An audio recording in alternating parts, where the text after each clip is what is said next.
Welcome back to my channel. Today's case is the solved case of 10-year-old Holly Jones from the West End of Toronto, Canada. Holly was born on September 14th, 1992, joining her three elder siblings and parents, Mom, Maria Jones, and Dad, George Stonehouse. Holly had a beautiful smile that just lit up the room. She was always happy, very outgoing, and always up for a great adventure. It was very easy befriending Holly as she was such a joy to be around. Holly cared a lot for her family and friends. An example being, Holly's dad, George, taught Holly how to play chess, and then Holly started teaching her friends how to play chess. As many of us were, Holly was a big Britney Spears fan and absolutely adored her music and playing dress-up with her friends. Holly had a deep passion for singing and was taking lessons for it, as well as guitar lessons. Not only did Holly love music and dancing, but her mom, Maria, did too. A special song that Holly and her mom enjoyed dancing together to was the Meatloaf's For Crying Out Loud. In an interview, James, Holly's older brother, shared one of his favorite memories of Holly was during a birthday party where a karaoke machine was rented out and Holly dressed up as a rock star. Holly had blonde rock star hair, sunglasses, and a toy guitar. It was just a blast, and Holly absolutely loved it. The whole family had a great time. They sang so many songs together and danced together. The family always had a great time when they were together. In addition to this fond memory, every summer for Holly's birthday, the family would travel to Center Island, which is a very popular island in Toronto. The family had so much fun going across to the island by boat and spending the entire day there, doing fun activities and taking long family walks along the boardwalk. The family clearly were a tight clan that really enjoyed each other's company. Now, I know some children may not always enjoy going to school, but that was not the case for Holly. Holly absolutely loved school. She loved learning, she loved seeing her friends, and she would always come back home in great spirits. She rarely came home upset or not wanting to go back to school. Now let's talk about the day Holly's life and Holly's family was suddenly changed. It was Mother's Day, May 12th, 2003, and this special day landed on a school day. Holly's mom, Maria, was waiting for Holly to arrive back home from school to open a Mother's Day present that Holly had gotten her for Mother's Day. Maria knew how special it meant for Holly, as Holly went above and beyond to keep this gift a secret by asking one of Maria's friends if she could hold her Mother's Day gift at her place. Maria's friend ended up dropping off the gift on May 12th, early during school hours, as she did not have time to drop it off later on in the day. So Maria received the gift, but Maria waited as she wanted to wait for Holly to arrive home so they could celebrate the day and open the gift together. As excited as Maria was to open the gift, it got delayed as Holly arrived that afternoon from school with a friend.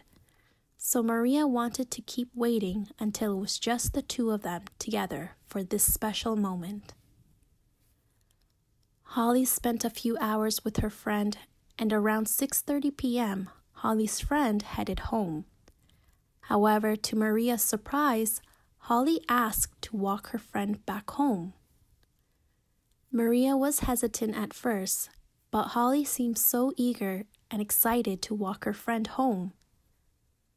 Maria agreed with hesitation, but another part of Maria felt that Holly had made this walk back and forth so many times as her friend lived near her elementary school.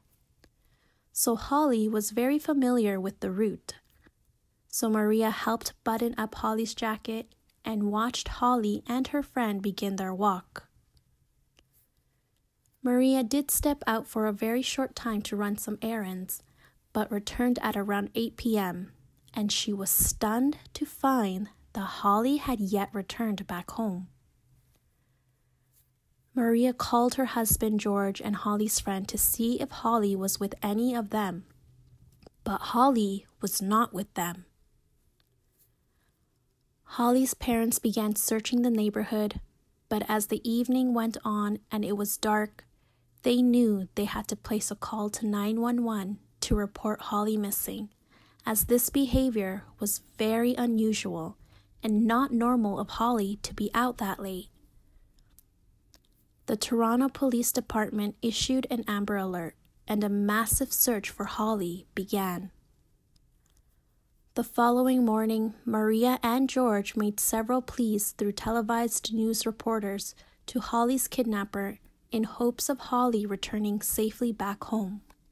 Quote, "Holly, honey, our hearts are out for you. Baby, if you can hear me, you know how much we love you.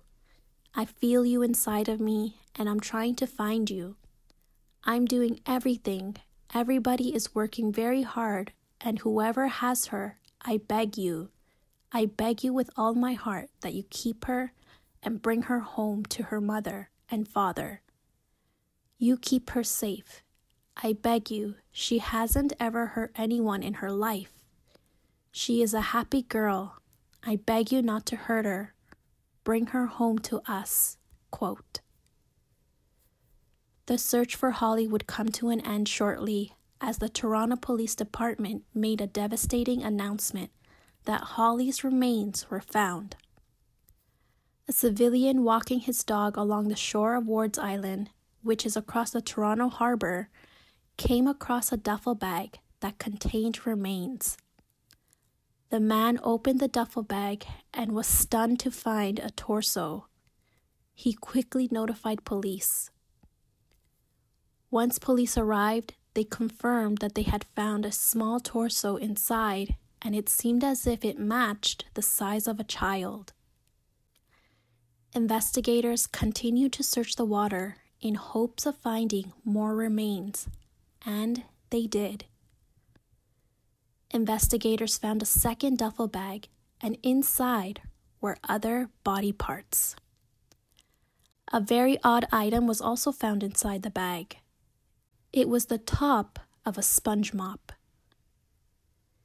Investigators had photographs of Holly on hand and confirmed that it was 100% Holly. The search for Holly came to an end, and the search for the person responsible for taking Holly's life away began. On May 14, 2003, just 2 days after Holly went missing, the Toronto police investigators released more information and photographs of the items recovered. It was revealed that Holly's remains were taken apart and placed inside the duffel bag with dumbbells, used as an attempt to weigh down the bag in hopes of it never being found. Holly's legs were the only other body parts missing. This discovery rattled the community and the city, as it received a lot of media coverage. Holly's family and the whole community were severely impacted by this update. The search for missing 10-year-old Holly turned into the search for the person who was responsible for doing this to Holly. Holly was laid to rest on May 20th, 2003. A public funeral was held at the community's church where Holly was known to attend. Holly's funeral was packed from the community members who were deeply impacted by Holly's case and wanted to just pour love and support towards Holly's parents and her siblings. The funeral even included attendees from the Ontario Premier, Toronto Mayor, and Police Chief of Toronto. This was such a horrible thing to have happened, and a horrendous tragedy to have this happen to a 10-year-old child. The community had police officers on a daily basis patrolling the area as they continued to investigate this case, as a child murderer was still on the loose. This could be anyone in the neighborhood. The Toronto Police Department received over 1,000 tips, but nothing led to an arrest. The community faced several more attempted child abductions within the following month, June 2003, which ramped up security in the neighborhood and nearby schools. A mom and her young son were grocery shopping in the West End community when the mom let out a loud scream as she noticed a man attempting to lead her son away. But thankfully, because the mom screamed, the man ran off. In another incident, a few days later, an 8-year-old girl was walking with her mom in the West End community, and again, a man attempted to take this little girl away by grabbing her arm. The West End community of Toronto was definitely on edge. Every parent was being vigilant as to who was around their child and taking extra precaution in staying safe. A whole month went by, and there were still no arrests made in Holly's case. Police took their investigation a step higher as they had no leads, so they sought out help from the public by obtaining voluntary DNA samples to rule them out. The reason for obtaining DNA samples was due to facts that were obtained during Holly's autopsy that were kept from the public until an arrest was made and documents were filed. Investigators did in fact have DNA, blood specifically, that was obtained from Holly's fingernails, and green fiber that were found on Holly's remains. So it seems like Holly did try her best to defend herself when she was attacked. This piece of information is just so heartbreaking. Holly was just so innocent. She went from having the time of her life to her life being turned upside in the matter of seconds. The fear that Holly must have felt is just so heartbreaking, and no child or any human being should endure. Throughout the investigation, investigators continued patrolling the neighborhood, and during one of their outings, they did come across a local store that sold items that were found in the duffel bags. So this provided more speculation that the suspect may reside very close to Holly's route that she took from her friend's house back to her house. It really felt like they were searching in the right area.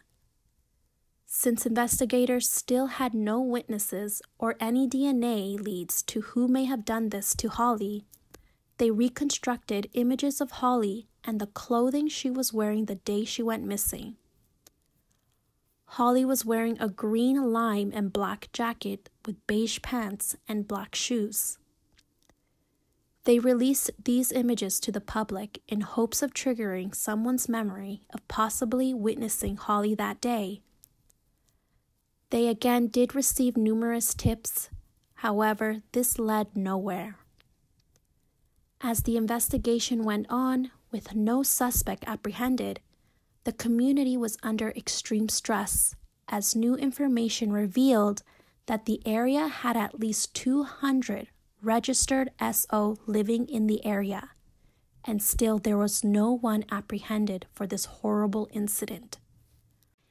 It seems as if the DNA samples that they collected didn't match anyone they had received DNA samples from. So investigators turned to those who refused to provide DNA samples in the case. They did have a higher number of community members that cooperated.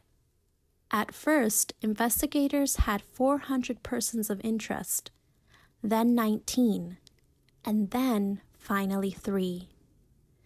They were down to the last 3 to rule out as persons of interest. These 3 had tools and bleach cleaning that raised suspicion that they may have been involved, but evidently 2 were ruled out. Finally, they had the last person of interest, Michael Briere, who was a 35-year-old software developer, and what made investigators suspicious of him was the fact that first, he refused providing a DNA sample, he lived alone, and had no alibi for his whereabouts at the time of Holly's disappearance. When investigators first communicated with him, they noticed he had 2 green carpets, but when they went back a second time, a few weeks later, they realized that the carpets were gone, and beige carpets were now in place with new curtain showers. They also noted that he had dumbbells located near his bed. They did also ask Michael what method he uses in cleaning his floor, as they noticed a bucket nearby, and Michael strangely responded with, quote, "I don't use a mop," quote. This response definitely sounded strange, as instead of sharing what he actually used, he naturally responded with, "I don't use a mop." Throughout the visit, Michael did become agitated about their presence, but ultimately agreed to come into the police station for further interviews. This is where investigators noticed inconsistency in Michael's statement and observations made from the police officers. Investigators asked Michael what color his carpets were in the bathroom, and he said black. However, police officers on the scene recalled green. Michael was let go as they had no DNA samples to link Michael to the DNA found under Holly's fingernails. So Michael walked and was placed under surveillance the moment he walked out of the police station. Within minutes while under surveillance, Michael bought a soda and disposed of the soda in a public garbage can, while on his way back to the subway station. This can was quickly sent in for testing, which came back as a positive match to the DNA found under Holly's nails. A second set of DNA was obtained after Michael and his girlfriend at the time ate at Kentucky Fried Chicken at a local mall, and investigators collected DNA samples from the cups and straws he used. These items, again, were a match for Michael's DNA. A search warrant was granted in Michael's apartment. Michael actually lived in a small apartment that was on Holly's route from her friend's house to her house. On June 20th, 2003, Michael made his way to work and was arrested and taken into custody. This arrest was a huge step and relief to investigators, Holly's family, and to the public, but nothing could prepare anyone for what would be revealed in Michael's confession. Investigators still wanted to find other parts of Holly that were not recovered in the duffel bag. Michael confessed that he had kept the legs stored in the fridge as he already made multiple trips of disposing of her remains. He said he had thrown out her legs on garbage day and stayed up all night making sure the garbage was gone. To this day, the legs have not been found. Michael confesses that for the longest time, he had a deep desire in establishing a relationship with a minor. Michael had just finished watching CP and was shocked when he crossed paths with Holly. In an instant, without hesitation, he turned around and grabbed Holly by the neck and led her straight into his apartment through a short alleyway nearby that led into a back entry of his apartment. He was shocked at how easy it was, as no one was around, just him and Holly, and admitted if Holly did scream when he grabbed her by the neck on the street, he would have most likely let her go. But that didn't happen. Once inside, he states that he tried making advances at her by stripping her and his clothes, but hesitated in actually engaging with her, and within 30 minutes of taking her off the street, he strangled her. He placed her in the fridge, and a short moment later, there were loud banging sounds coming from inside the fridge. Holly was still alive. Michael took her out again and strangled her again, and then used a saw from his toolbox to take her remains apart. Even though he changed his mind about engaging with Holly, he said he felt that it was too late to let her go and decided to end her life as he did not want to get caught. Now, initially, investigators had no witnesses to the crime. However, Michael admits there were. When discarding her remains that evening, Michael used the public transportation train, the TTC subway, and took several trips to Ward Island. On the TTC subway, Michael thought he had been caught as blood started to leak from the duffel bag onto the floor. He noticed a man and woman sitting across from him, and the man looked terrified and concerned. That's when Michael looked down and noticed the blood. However, these witnesses never came forward throughout the investigation. It seemed like throughout this interview, Michael did not express or physically show any remorse of what he did, until investigators told him about the DNA found and how it matched to his. After his confession, Michael was arrested without bail and placed under protective custody.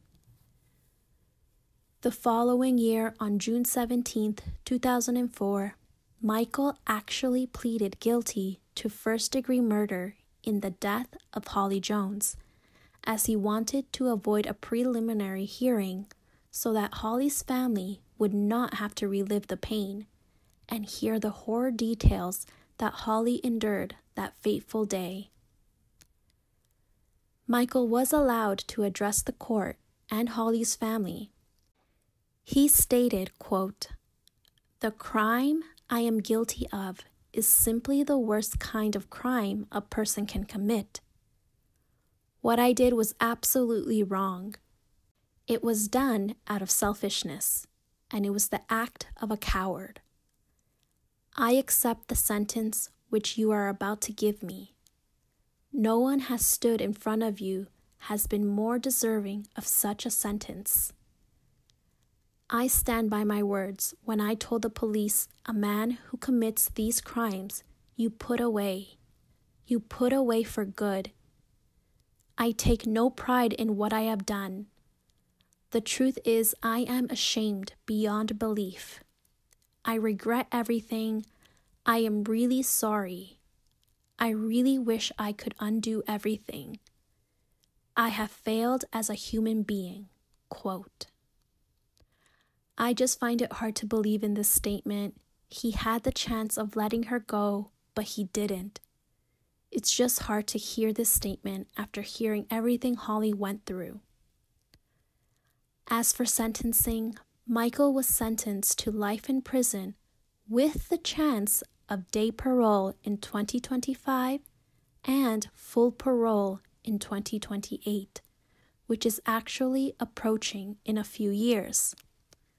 So to know that there is a possibility that he could possibly be set free is scary, and I cannot believe that after what he did to Holly, that could even be possible. But I guess only time will tell. Mother's Day would come and go, but it was never the same holiday for Holly's family.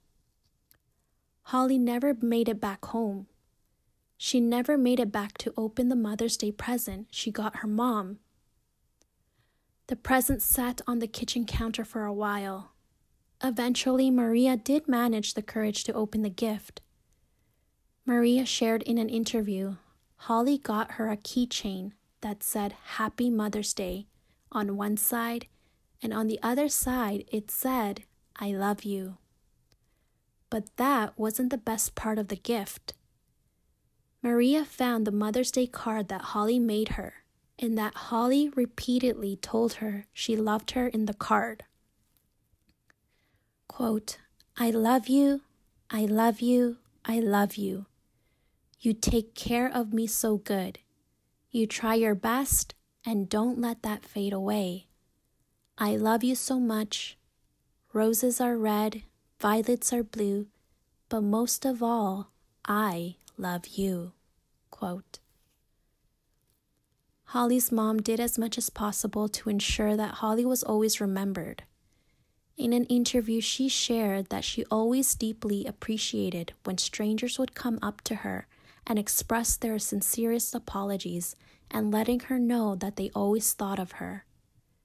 This would make Maria feel so loved and well supported, and it felt good knowing that Holly was never forgotten and that she always wants Holly to be remembered. The community has helped me get through this, actually, in a great way, in a great deal, because I don't know how to explain it, but it helps me to know that others are out there caring for Holly. It's not just us loving Holly.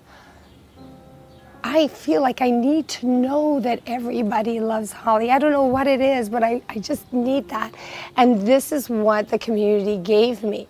They gave me that feeling of caring and for Holly and loving her. Most important, I don't want Holly forgotten. I don't want her to be nothing. She's very, very special to me, of course, because she's my daughter, but because she's gone, I want her to be special to everyone. You know, and I think of her as an angel, but I don't want her to be just my angel. I want her to be everybody's angel. Maria and George's family held an annual toy drive in Holly's name and would donate everything received to a nearby Boys and Girls Club. The community stayed close and did their best to support Holly's family. There were several murals that were placed to honor Holly as it left a profound impact on the community. I do believe one mural was unfortunately removed, but there is still one in place of a very large-sized picture of Holly en route of where Holly last took her walk back home. So to this day, the community, city, and province of Ontario always remember sweet young Holly. This whole case is just so sad and devastating. Just looking at Holly's photos, you can tell how happy and full of life she was. I actually grew up in Toronto. I grew up hearing her story. I never knew her, but I heard of her and remembered her face in the newspaper and how shook the community was. Parents were on edge and kids were not let out of sight. Now that I'm older, reading in more detail about the horrible events that she endured prior to her death is heartbreaking, and it's something that should not have happened. As always, I do believe in storytelling true crime events, as these stories do bring awareness and can impact other lives. Her story, her life, can make a change in others and bring awareness to others of how quickly things could change. I sincerely hope that wherever her family is now, they find some sort of peace and strength to continue in life and just stay strong as a family. I'm deeply sorry for this to have happened, and I only pray for good things to come to Holly's family's future. I'd love to hear your feedback and questions that you still may have. Comment if there's any possible information that I may have missed, as I did my very best to conduct a deep research. A kind reminder to please be mindful of negative comments, as these are real people's lives. All I want to do is bring light to cases that are not always talked about and advocate for victims and their families. Until the next case, please stay safe, look out for one another, and always spread kindness.